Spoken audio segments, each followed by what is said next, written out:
Good morning to all the students of class 8. Today we are going to see the next questions which we have left from question number 11. Question number 11 is very important question from NCERT. इसमें दिया हुआ है कि Bhaichung's father is 26 years younger than Bhaichung's grandfather and 29 year older than Bhaichung. तो आपको decide इसमें ये करना है कि आप किसको एक्स मानने वाले हो. बाइचुंग्स का एज को एक्स मानोगे या फिर उसके ग्रैंडफादर का एज को एक्स मानोगे. तो आप देख रहे हो कि ग्रैंडफादर का अगर एज को हम एक्स मानते हैं तो बाइचुंग के फादर का एज हम इजीली क्या कर सकते हैं 26 ईयर यंगर, मतलब एक्स माइनस 26. और फिर बाइचुंग के फादर का अगर एज पता चल गया तो बाइचुंग का एज भी इजीली मालूम चल जाएगा, एक्स माइनस 26 माइनस 29, क्योंकि वो 29 ईयर्स छोटा है. So you are going to get the solution easily अगर आप उसके ग्रैंडफादर का एज को एक्स मानते हैं.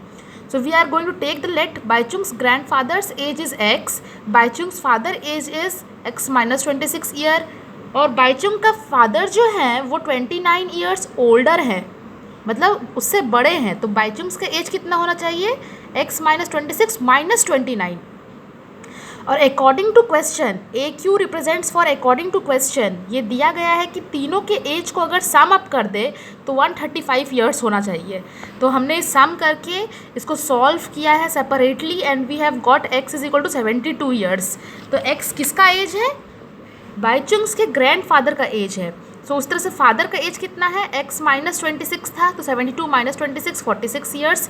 बाइचुंग्स का एज कितना होगा, एक्स माइनस 26 माइनस 29, मतलब एक्स माइनस 26 इज़ 46 और माइनस 29 इज़ 7 ईयर्स.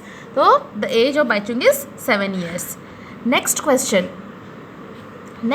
भी एज रिलेटेड है. 12th number question we will see in your book. You can just see down nicely. 15 years from now, Ravi's age will be 4 times his present age. What is Ravi's present age? तो जो नहीं पता है उसको हम x मानते हैं. तो रवि का प्रेजेंट एज हमें पता नहीं है तो हमने उसको x मान लिया. बोल रहा है 15 years from now, मतलब 15 years के बाद, लेटर, उसका एज कितना हो जाना चाहिए, x प्लस 15. ये दो स्टेटमेंट तो आपको एज रिलेटेड क्वेश्चन में लिखना ही लिखना है अपनी कॉपी में. प्रेजेंट एज और कितने साल बाद या कितने साल पहले बोल रहा है. अगर 15 साल पहले बोलता तो हम एक्स माइनस 15 करते, लेकिन ये 15 ईयर्स फ्रॉम नाउ, मतलब आने वाला 15 साल के बाद, तो एक्स प्लस 15 ईयर्स. ये दो नहीं लिखोगे तो आंसर गलत हो जाएगा. अब क्वेश्चन के हिसाब से बोल रहा है कि 15 साल के बाद जो रवि का एज है वो उसके प्रेजेंट एज से 4 टाइम्स ज़्यादा है. तो हमें एक इक्वेशन मिल रहा है 15 साल के बाद का एज और प्रेजेंट एज का 4 टाइम्स, दोनों कैसा होना चाहिए, बराबर होना चाहिए. तो उस हिसाब से हम लोगों को सॉल्व करने के बाद एक्स का वैल्यू कितना मिला है, 5 ईयर्स, और यही हमारा प्रेजेंट एज है. This is the Ravi's present age. इतना ही निकालना है हम लोगों को. Now in the 13th number question it is also very easy. इसमें आपको वो रैशनल नंबर वाला क्वेश्चन दिया हुआ है कि a rational number in such a way if you multiply it by 5/2 and add 2/3 the product to the product and the sum you are going to get minus 7/12. तो एक equation मैंने यहाँ लिख दिया है. Please do not leave this without solving. Last वाले में मैंने कुछ बच्चों के कॉपीज़ देखे हैं, जैसा मैंने लिखा है बिल्कुल वैसा आपने छोड़ दिया. You have to solve it for getting the value of X. X का वैल्यू निकालना है, एक्स का वैल्यू निकालिए, उसको सॉल्व करिए, तभी आपका आंसर कंप्लीट होगा. आपको ये नंबर निकालना है, एक्स की वैल्यू निकालनी है. सो अगर आप सॉल्व करोगे तो ये 5/2 एक्स साथ में आ जाएगा, प्लस 2/3 होगा और माइनस 7/12 होगा. उसके बाद आप 2/3 को उधर ले जाओगे तो माइनस 2/3 होगा. धीरे धीरे आप सॉल्व करोगे एक्स के लिए. Question number 14 is very very important question and this is for denomination question. ये रुपीज़, पैसे, ये वाला क्वेश्चन है. तो 14 नंबर क्वेश्चन सबसे ज़्यादा इंपॉर्टेंट है आपके चैप्टर के लिए. जैसे कि एज रिलेटेड प्रॉब्लम्स होते हैं वैसे ही क्वेश्चन नंबर 14 भी होता है. देखिए क्या दिया हुआ है.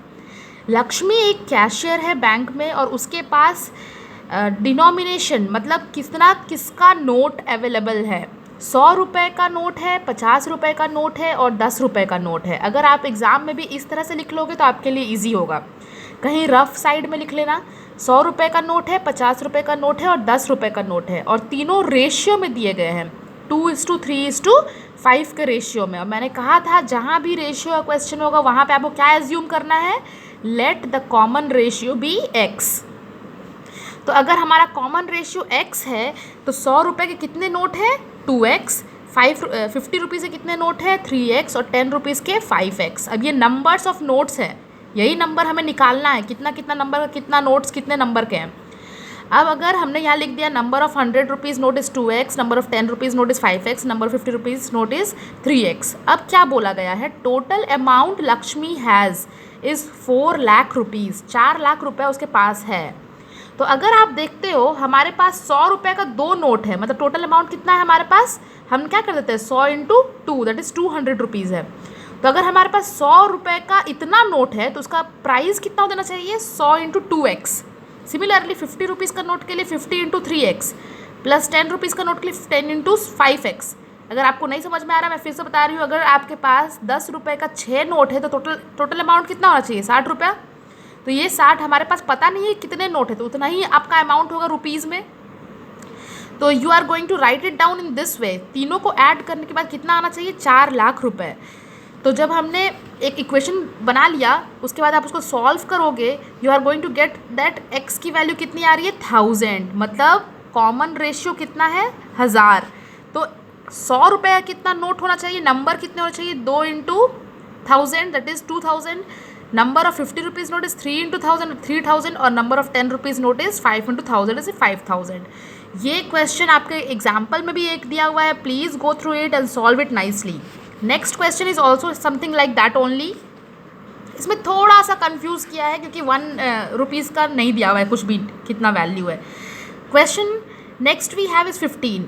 I have total of 300 rupees in coins of denomination rupees 1, 2 and 5। अब कॉइन्स के बारे में बोल रहा है, जैसे मैंने बोला था रफ में कहीं लिख लेना है, ₹1 का कॉइन है, ₹2 का कॉइन है, ₹5 का कॉइन है। जैसे ही आपने लिख लिया उसके बाद आपको किसी एक को कंसिडर करना है, you have to consider that 5 rupees का कॉइन कितना है, x। 2 रुपीज़ का दिया हुआ है बुक क्वेश्चन में कि 3 टाइम्स ऑफ x है तो 3x, और 1 रुपीज़ का कितना है वो आपको निकालना पड़ेगा। कैसे निकालेंगे, क्योंकि हमारे पास टोटल नंबर ऑफ कॉइन्स दिए हुए हैं। तो अगर टोटल नंबर ऑफ कॉइन 160 तो बचा रह गया कौन, 1 रुपीज़ का कॉइन। तो अगर इस दोनों को ऐड करके 160 माइनस कर दे तो हमें 1 रुपीज़ का कॉइन मिल जाएगा। अगर आपको नंबर ऑफ कॉइन्स मिल चुके हैं तो अब आपको अमाउंट निकालना है। टोटल अमाउंट 300 रुपीज़ लाना है। तो 1 रुपये से कितना कॉइन उसे मल्टीप्लाई कर दो उसका अमाउंट, 2 रुपीज़ से कितना कॉइन है मल्टीप्लाई कर दो, 5 रुपीज़ से कितना कॉइन है मल्टीप्लाई कर दो। Now you going to solve for x, you have got 20, और नंबर ऑफ कॉइन्स निकालना है आपको सारे ही डिनोमिनेशन का। This was all about calculating the denomination question. Next question, question number 16 I am leaving for you people. आप बनाएंगे इसको सोच के समझ के, और अगर आपको दिक्कत होती है you are going to discuss with me in Google classroom.